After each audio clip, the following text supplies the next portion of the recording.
5, 4, 3, 2, 1, 0.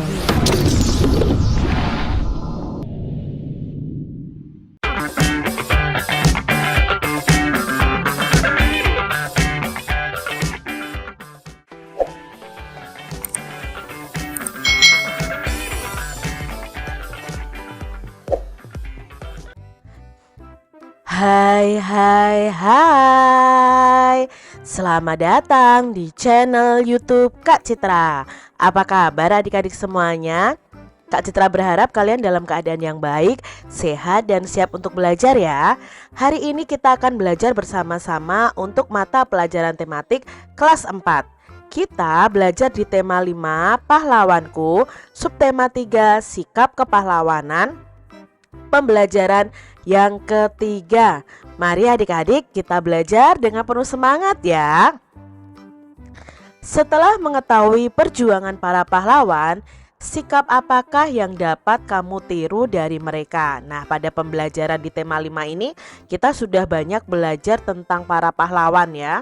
Lalu sikap apa yang harusnya kita tiru dari pahlawan-pahlawan itu? Apakah sikap kepahlawanan itu hanya ditunjukkan pada masa perjuangan melawan penjajahan saja?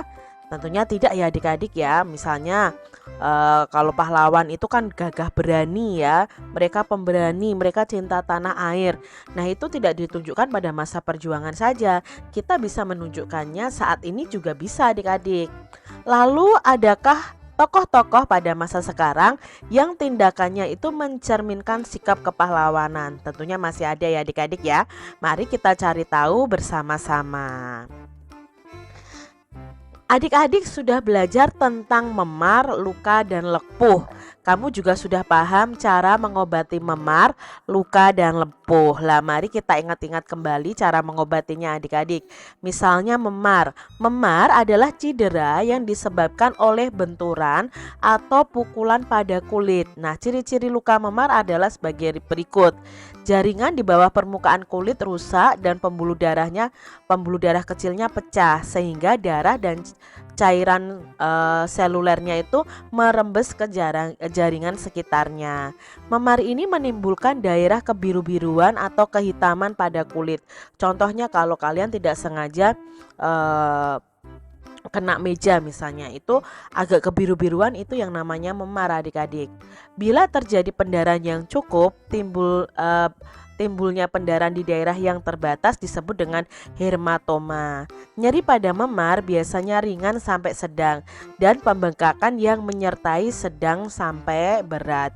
Kalau nyeri itu hanya memar ringan sampai sedang ya adik-adik. Tapi kalau terjadi pembengkakan itu ternyata memar yang sedang sampai berat. Nah, tahapan mengobati luka memar yaitu pertama, kompres bagian yang memar dengan menggunakan kain bersih yang dicelupkan dalam air dingin.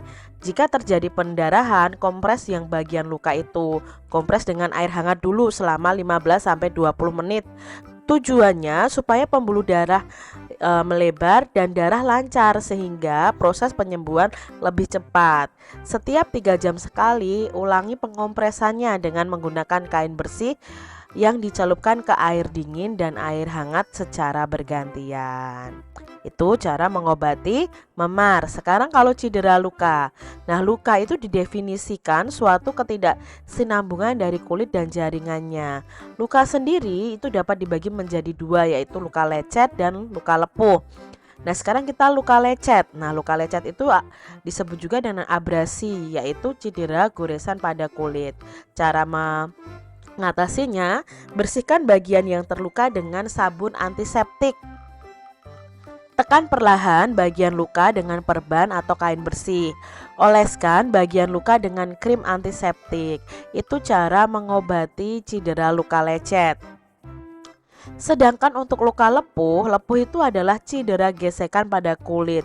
Seluruh tubuh mempunyai kemungkinan besar untuk mengalami luka karena setiap perenang akan melakukan kontak langsung pada saat latihan dan bisa juga luka karena peralatan yang dipakai. Cara mengobati luka lepuh ini adalah dinginkan bagian yang lepuh dengan air bersih, lalu bersihkan dan keringkan dengan mungkin lap ya, adik-adik, atau waslap begitu ya, baik pada bagian yang lepuh. Dengan kapas juga bisa. Balut longgar dengan perban.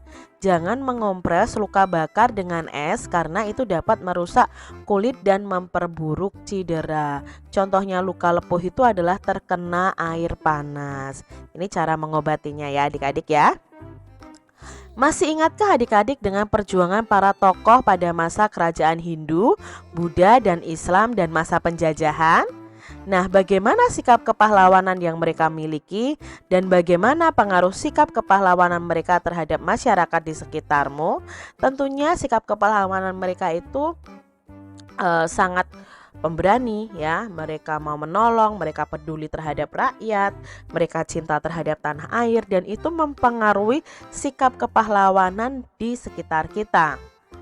Nah, adik-adik, di sini ada rentang waktu dari para pahlawan yang ada. Misalnya, pada masa Hindu itu terjadi pada tahun 395 Masehi.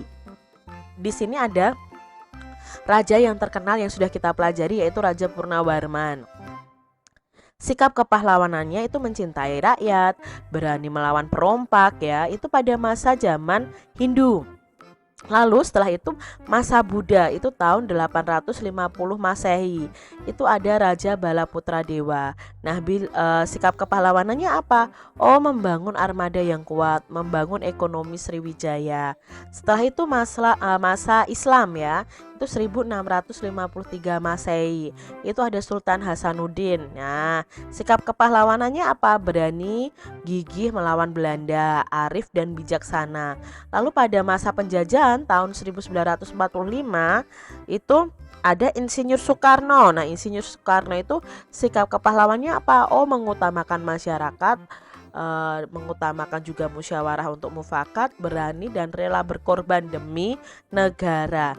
Ini adalah contoh pahlawan dan sikap kepahlawannya sesuai dengan rentang waktu pada masa Hindu, Buddha, masa Islam, dan masa penjajahan. Kalian bisa sebutkan yang lainnya juga. Apa yang dapat kamu temukan tentang sikap kepahlawan dari masa ke masa? Ternyata dari masa ke masa itu sikap kepahlawanan selalu ada di pemimpin-pemimpin, raja seperti itu ya. Mereka tetap mencintai rakyatnya, mereka tetap rela berkorban seperti itu. Apakah ada persamaan dan perbedaannya? Tentunya ada persamaannya dan ada perbedaannya. Kalau persamaannya ya mereka memiliki sikap kepahlawanan yang luar biasa adik-adik ya, dari cinta rakyat, cinta tanah air, arif, bijaksana ya, berani melawan penjajah seperti itu. Lalu perbedaannya apa ya? Hanya perbedaan pada masanya. Ada masa kerajaan, ada masa pemerintahan. Insinyur Soekarno itu pada masa pemerintahan, sudah tidak kerajaan lagi. Nah, sikap kepahlawanan itu bisa kamu temukan di lingkunganmu.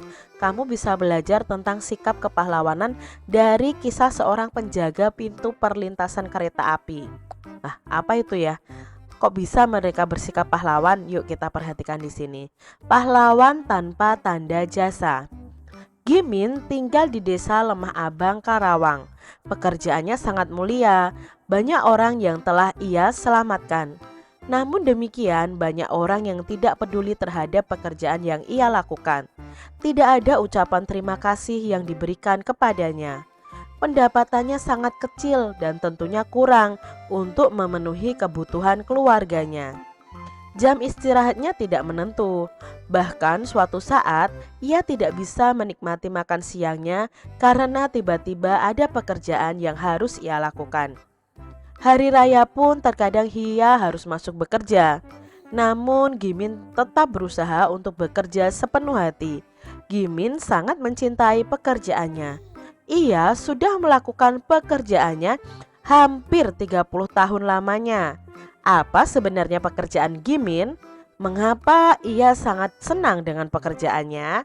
Nah, di sini Gimin adalah seorang penjaga pintu perlintasan kereta api. Ia sangat bangga loh dengan pekerjaan yang ia lakukan karena ia bisa menyelamatkan banyak orang. Mulai dari pejalan kaki, pengguna sepeda motor, penumpang mobil atau pengguna kendaraan lainnya. ya itu diselamatkan oleh Gimin, si penjaga pintu perlintasan kereta api adik-adik.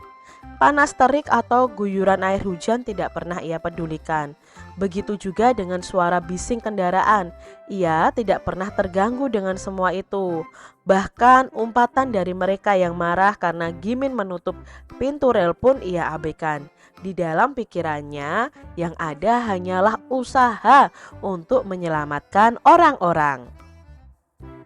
Nah adik-adik, menjadi penjaga pintu perlintasan kereta api yang bertanggung jawab adalah salah satu cerminan sikap kepahlawanan.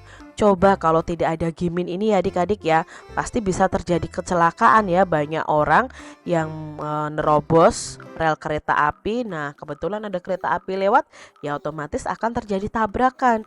Nah ini dia itu sebenarnya menunjukkan sikap kepahlawanan dengan apa?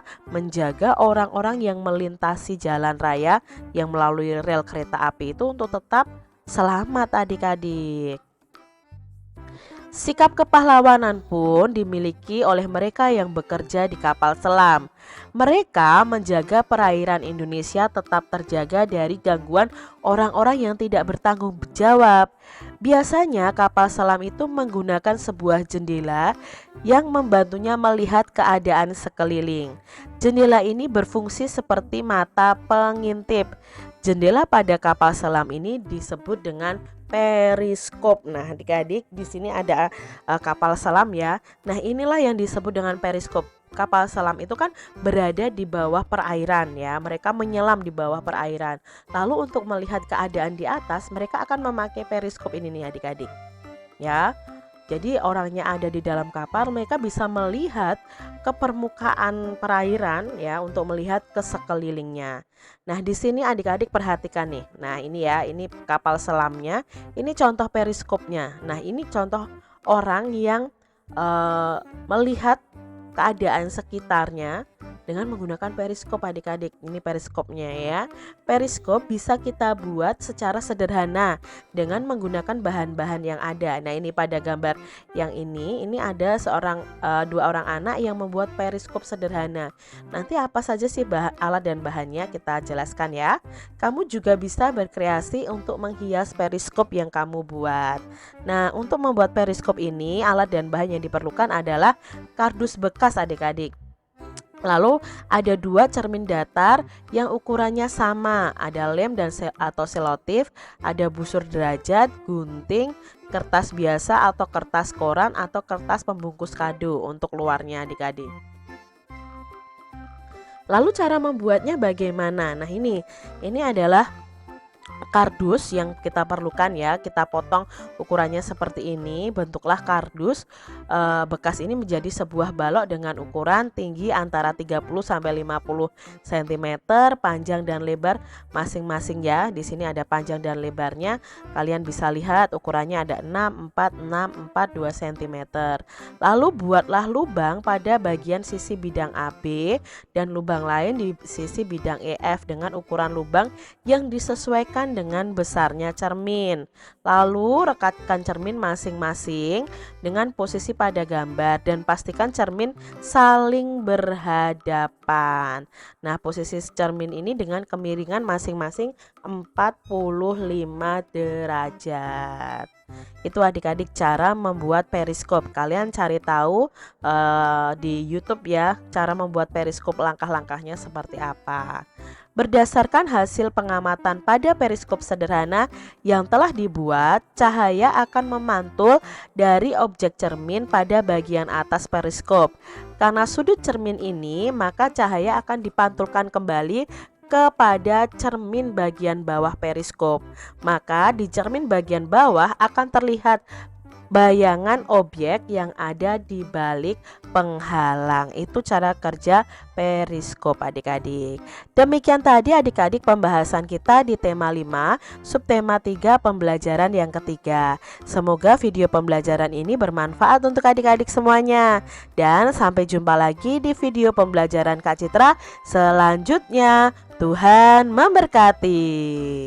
Jangan lupa tekan tombol subscribe, lalu tekan loncengnya, tekan juga tombol like, lalu share ke media sosial kalian. Jangan lupa untuk ikuti media sosial Kak Citra. Terima kasih.